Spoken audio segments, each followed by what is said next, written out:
Hi everyone, this is Kathleen. And I am Nick, and welcome to this latest episode of About Time.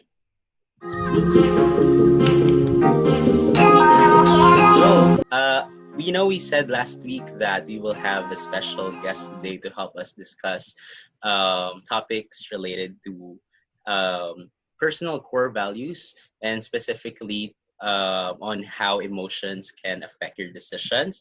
But unfortunately, we have to reschedule due to an unexpected situation, but we still are happy that we're able to prepare something for everyone that we get to talk about and to share whatever our thoughts are.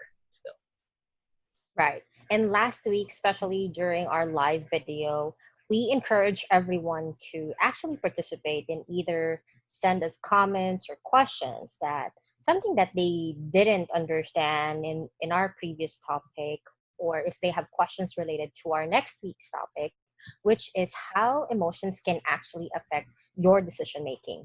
So Nico and I decided to streamline those questions and identify what are the things that we can actually talk about today that is related to creating that foundation for your own personal values. And then we set aside the questions that you've sent to us that we can ask through our guest speaker by next week. And again, those questions are all related to emotions. And these questions that we receive, or the things that that we are going to talk about today, are all related to our previous topic. So we receive quite a lot of questions and even scenarios that you guys have given to us.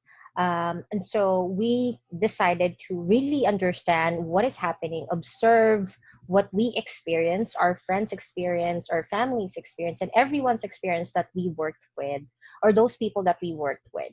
And so we came up with top three things that actually affects every when you're trying to create, or when you're starting to create your own personal core values. And so let us start, Nico. What's our top one? the first thing that we want to talk about is being capable. And I want to share my thoughts on this and talk about why it's very okay to be capable and when does it actually become toxic. For me, being capable is a good thing in ways that you get to learn new things, discover skills that you never knew you had, and also learn or gain knowledge, specifically when you're tasked to accomplish some things, right? But a lot of people, I think, misuse it or overuse it to a point where they no longer do it, or they no longer show being capable for their own benefit, but to prove other people that they're wrong, or to tell them that they're better than them.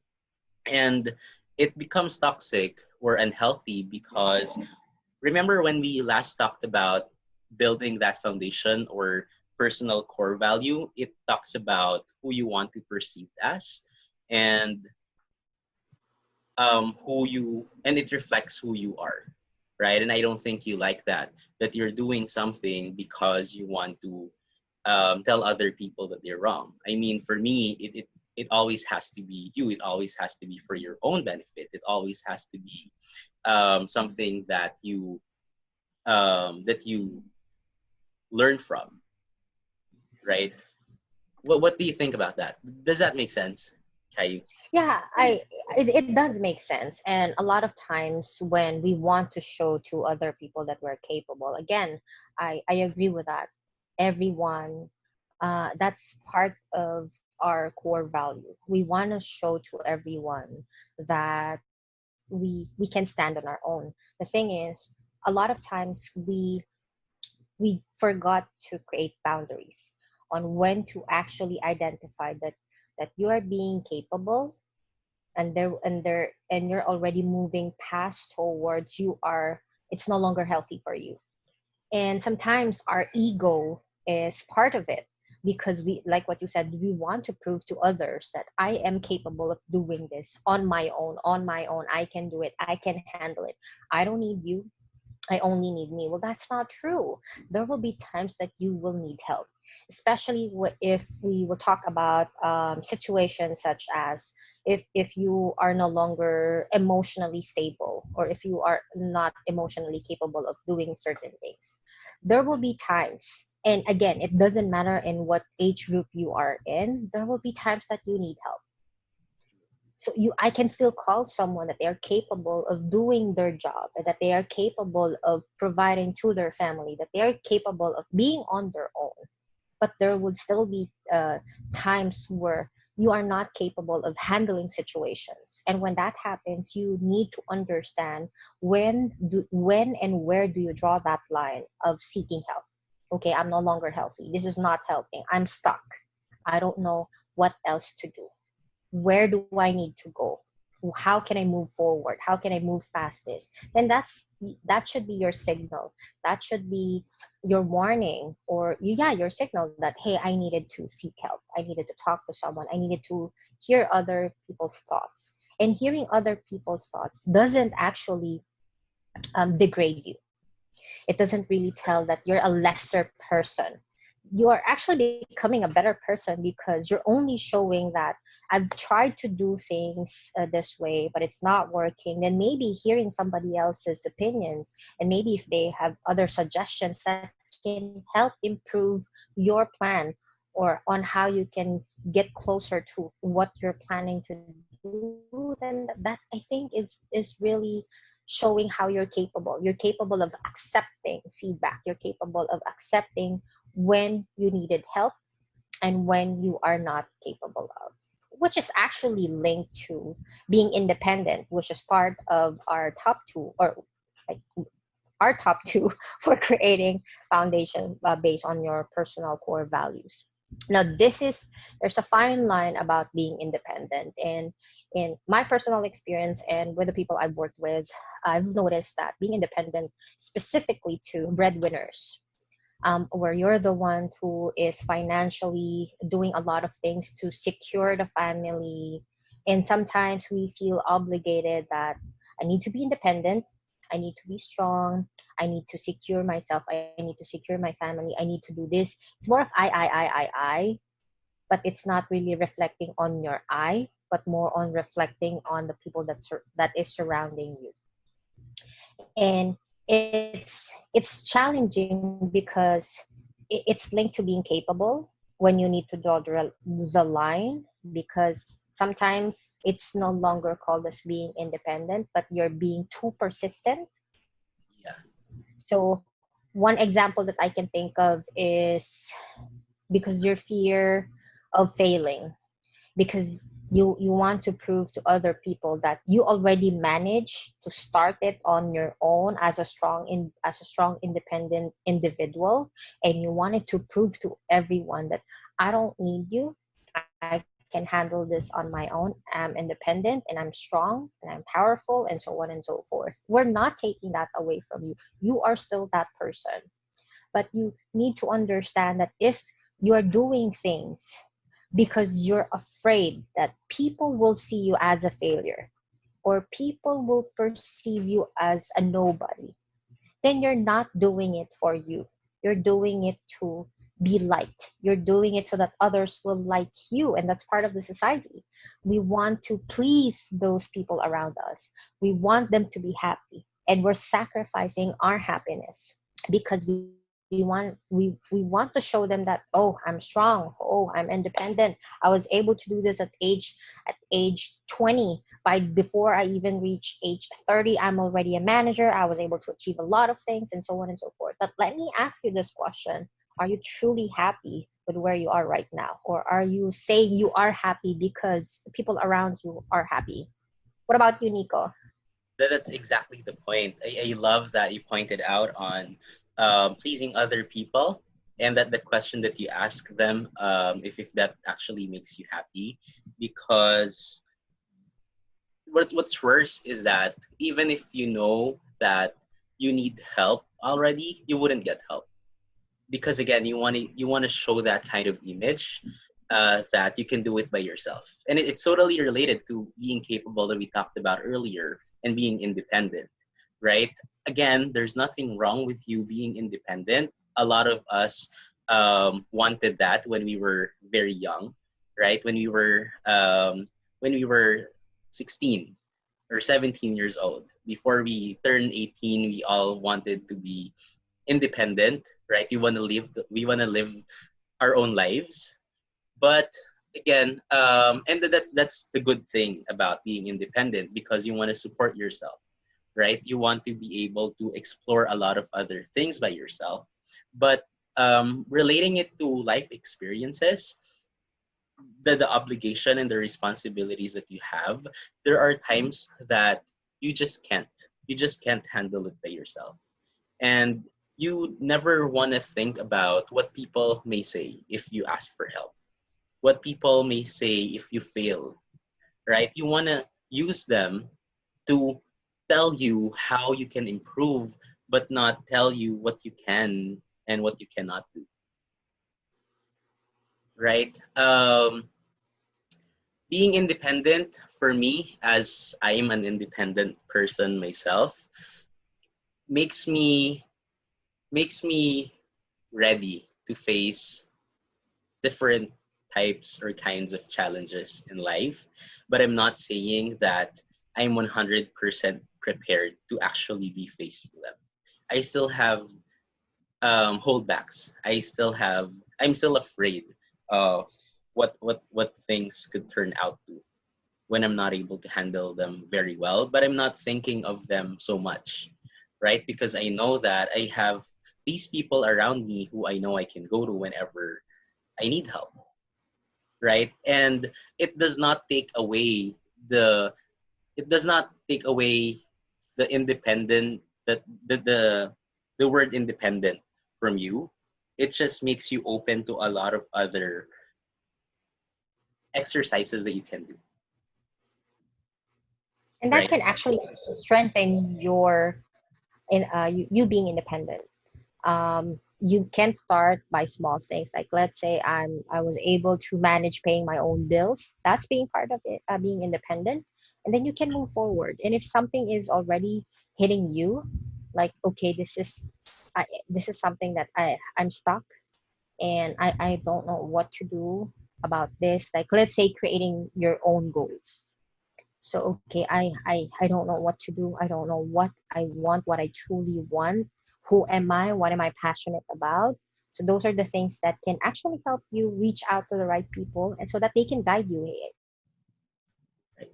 so what about this, what about that, try to do this, try to do that. You're still being independent, because at the end of the day, the decisions that you will make, this is if you will do if you will make your decisions based on your choice, not somebody else's choice. Mhm. That is when you start to really be independent. Okay, these are the things that I was able to get out from the people that matters to me, and based of all this, and then my true passion, I think these are the things that are good, that will work out in achieving this certain goal and improving myself as an individual. Okay, what's going to work?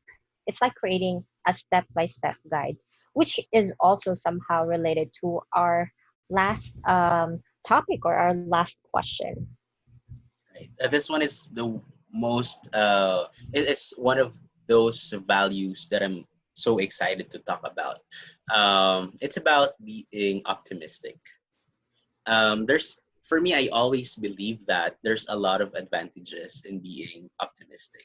It makes you look at the positive side or the positive outcomes of your actions. Um, and it's healthy, or it's helpful to the point that you're so ready to be experiencing what you don't expect. I mean, even if that does not happen already, you have anticipated what could possibly happen. But because you're optimistic, you would look at them positively, right? But it becomes toxic or it becomes unhelpful if there's no actions coming with it, right? If you know that, okay, there's a negative impact, but you are optimistic, so I gotta look at it positively, you don't disregard that negative impact. You still want to do something about it for you to be able to move forward. Um, because you remember you still have a goal, right? You still have a goal that you want to achieve. And if gonna be you're just gonna stay as being optimistic, it wouldn't make you closer, or it wouldn't bring you closer to that goal. Whenever something fails, in part of the steps that you're taking, you have to have an emergency plan, as we call it.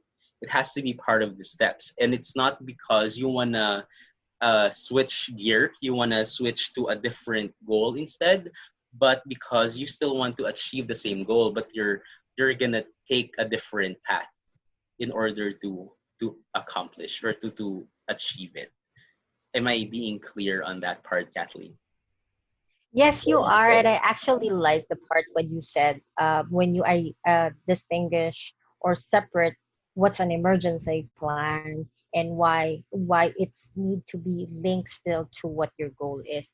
I remembered when I was listening to a podcast, and it was a what do you call this, a speech in a certain university, and the speaker was Denzel Washington, and I love his speech. I think it lasted for 40 to 47 minutes. It was a really good speech, but what I like about it the most, and I think that's linked to being optimistic, is that he said, don't quote me on this, I don't remember his exact verbatim, but he said specifically that um, when he was growing up, a lot of people he loves and the people that he meets, everyone that he meets that are actually older than him, even if they're not older than him, they would constantly say, Denzel, make sure that you will always have something to fall back on. Make sure you always have something to fall back on. Make sure you have a plan B. There's a lot of letters in the alphabet. Make sure you have that. If your plan A doesn't work, make sure you have a plan B, and so on and so forth. And we all hear that too. I personally heard that in my life. But if your plan didn't work, or if this plan didn't work, then you might want to switch gears. If you, let's say, if my grandparents wanted me to become a doctor, which obviously did not happen, and they would say, well, if you can't be a doctor because we're not financially stable, then maybe you can be a cabin crew or a flight attendant, which can give you benefits and so on and so forth, because you have the height and you can do it. You're good in English. I was like, okay, but those are your goals. Those are not my goals. And so when Denzel said that, he actually disagrees, and he never liked that verbatim, that you always have something to fall back on. It is because if you have another plan, a different goal, then it gives you, or it strays you away from your first goal, from your original plan. So which means you're not giving your 100% on that goal. You're taking away 20% of that goal, of your time, giving it to your plan B. And if you have plan C, then you're taking another 20% of that 100% from your first goal, and you're giving it to your plan C. And if you have another plan B, which means you're taking too much time away from where you are passionate about. And so he also mentioned, he shared during that speech about how he wanted to be a theater, if I remember it right, theater or musical actor. And he tried to apply the first time before he even became an actor, and he couldn't pass. He wasn't able to. He tried a lot of times, but he couldn't. And then someone was able to scout him, and that's when he became the Denzel Washington that we all know today, a famous actor. But even so, even by the time that he was really famous, he was still trying his best to apply and become a theater actor. But even with his fame, imagine, Mm-hmm. he wasn't able to get in. Now you can say, well, where is his luck? That's not about luck. And if you're going to tell me that that when he switched to being an actor, that's plan B, no, it isn't. Because he used that time. Acting in movies can actually help him on how to be a better theater actor. It helped him on how he memorized his lines. It helped him understand how can he express his emotions. Because in movies, you get to have multiple takes. If you forgot your lines, that's okay. We'll have another take, another take, another take. That doesn't happen in Broadway or in theater. You only have one shot, and if you can make it, that's it.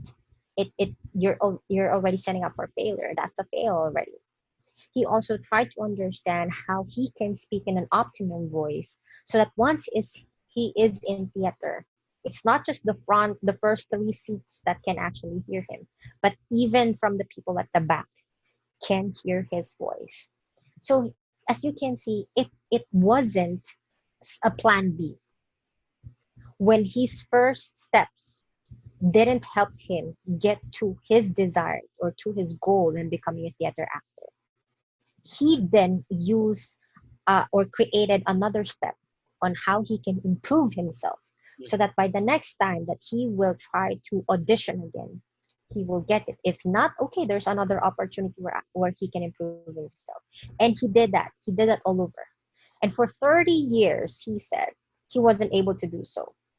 But then after, I forgot which movie was it. After that, again, he was still famous. He went back. He tried his best, and he what do you call this? He performed his best because he's really passionate in doing it. Finally, he was able to get it. But guess what? He's not even the main character. But he was still happy and delighted that he was able to move forward. It was a closer, it was a step closer to his goal. And then, as I was listening to his speech, I suddenly remember a quote I read in Pinterest, and it says, if a flower doesn't bloom, you don't change the flower, you change the environment. So I was sharing to Nico earlier that, well, if you wanted to create a garden, a beautiful garden of Eden, full of flowers, and if you just digging up, putting the seeds of flowers, and then watering them every day, and if that isn't working, then create another step. Think about it. What else am I missing? Or maybe I need to research more on how I can better on how to grow these flowers. What do they need? What am I missing? What else can I do? Then maybe, oh, I think the sunlight isn't they're not getting enough sunlight. Oh, maybe I can start looking for organic fertilizers that can actually help them grow better. So you're not straying away from your desired goal, but what you're doing is you are creating and you're building steps that would bring you closer to your goal. Not creating, oh, my garden didn't bloom, I'll just leave it alone and maybe I'll go to what do you call this? Maybe I will start a different business. Maybe I'll have a coffee shop. If that's your passion, by all means do so. But if you're not passionate in doing something, it doesn't give you that drive. And when you know you're passionate in doing something, the effort, the drive is there, and you are even happy when you meet obstacles. You want to know why? Because the moment you meet obstacles, the moment you meet challenges, it brings you joy that there are other things that I can actually learn. There are other things that this is an opportunity for me. I now I'm seeing this mistake. Now I'm seeing this issue. Now I know where to focus on. Now I know what to fix, and now this will help me bring closer to that goal, to that desire, which excites and should excite someone, especially when you're doing something that you're passionate about. Right. I really love that message that you shared. The quote that you shared as well, because it it brings you the happiness that you really want for yourself, right? And you when you said that you're making things because you want yourself to be happy and not other people, I think if you're able to make yourself, if you're able to bring that joy in you, then it could reflect to other people, right? So you have to always start with you instead of starting with them, Yeah. right? And going back to the optimism that we're talking about, um, Again, it's a good thing. It's a good thing because it makes you hope for something. It makes you dream of something, but it's just not enough to just dream of something. Right. No matter what obstacles and failures or challenges you meet in your way, you have to have you have to have a plan. You have to have alternative ways on how you can get there, right? And you must face those challenges with delight, because Right. that's what optimism is, right? You face those challenges with delight, but you don't disregard them, right? And so you know what are the things that you can do, just like what Kathleen said. You know what are the things that can make it better, and so at least when you're so close to whatever that goal is, you know that you've worked hard for it, and it just feels so satisfying if if you're able to go through all of those things and still be able to achieve whatever you want to achieve. Right. That's really true. And I think part of our society is because we tend to pay attention to how others would react to our success, and that becomes linked to being optimistic. We tend to dream, okay, this is what I'm dreaming for myself, this is what I'm passionate about. But in my society or with people I'm closest with, they have a different dream for me. So I'll just do it because the more the merrier, or because that's what they want, and because it's not what I want. But hey, okay, I'll do it just to please them. And I'm not saying that that is wrong. Again, if that's something that you want, by all means do so. I've come to realize that money is something that a lot of people will see when someone is successful. And somehow we link the optimistic part to the successful part.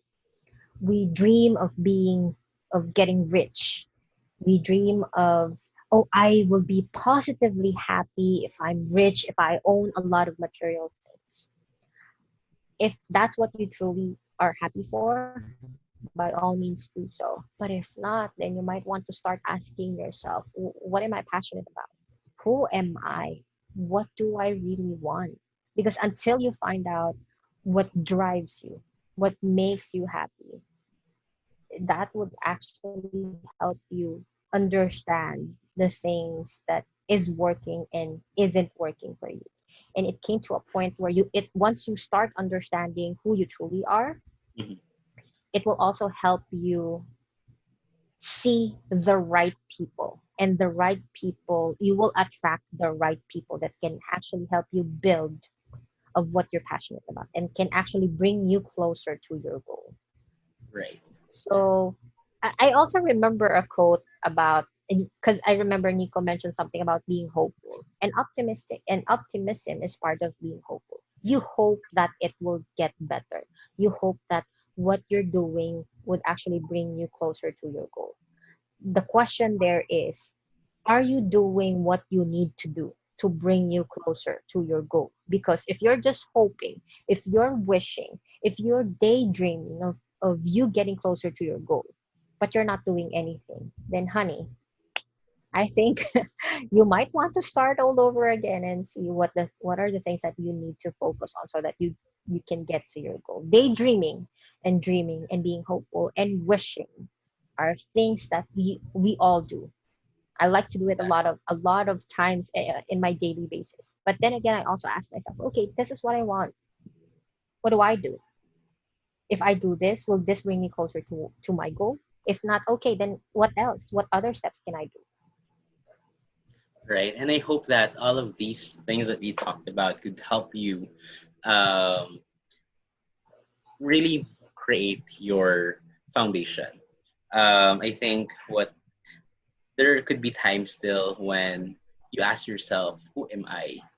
Or when people ask you, who are you are not able to answer them just yet, but you want to start it by asking yourself those questions that Caillou asked. What makes me happy? What's my goal? Who do I want to be known for? And when you get to ask those questions, then finally you could maybe come up to that conclusion of who you really are, because they tell who you are. What makes you happy tells who you are.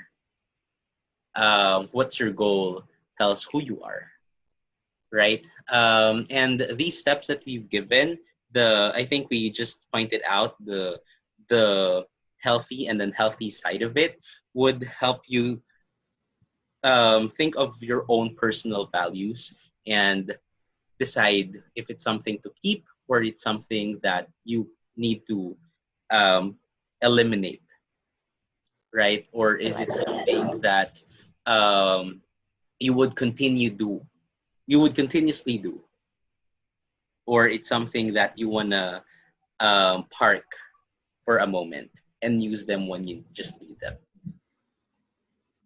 right? Um, Okay. those are my thoughts on this. Kai, do you Well, want is to? there anything else that you want to, like a message that you want to share to our viewers before we end our discussion for today? That's basically it. But to make it simpler, if you want something, do something about it. Right. What about And you? so me, well, I wanted to again say the quote that I think this is a very famous quote from Pinterest. I've seen this a couple of times. If a flower doesn't bloom, you don't change the flower, you change the environment, or you improve the environment. So stay hopeful, but of course, well, at the same time, you want to make sure that you will do something that would bring you closer to your goal. Stay happy and positive. And again, we are opening our accounts, both Nico and I. We're opening about time, and our Instagram account, so that you can reach out to us. You can send us a direct message if you there are questions that you want to be answered directly, and if you need help, because Nico and I started this account because we wanted to share awareness about a lot of things that are happening in our world right now, and we both noticed that a lot of things are affecting our mental health, our emotional health. So we want to make sure that we are here, we can support everyone, and we will do so as much as we can. So don't hesitate to reach out to both of us or to either of us. We're here and we will try our best to help you. And if we're not the right people, we would look for the right people that can help you go through a lot of things. We are in this together. You're not alone in this journey. And so that's it for me. Again, this is Kathleen from About Time. And this is Nick. Please do like, comment, share, and subscribe to our YouTube account and also our Facebook account. We also have Spotify, where we upload our topics. So if you are fond of just listening and not seeing our faces, then you can visit Spotify and look for About Time. I want to Right. plug If my you're own tired of this personal face. account as well, which is the Expectations. It's already in Spotify and Apple Podcasts, so please do follow my account. And Caillou, I think you also have your own, and I believe you're opening that again really, really soon. Yes, I actually did open it earlier. Planting seeds. So please look up or simply type in planting seeds in YouTube, where you can see the videos that I'll be posting. It has more of intentions and affirmations that can actually help you strengthen your emotional health, and that's where I'm really going through right now. I wanted to share that in this journey we are all together, that you are not alone, and my thoughts are valuable as your thoughts, and you can also help me along the way, who knows. So let's help each other. That's it. And I think it's about time to say goodbye and see you again next week. Bye.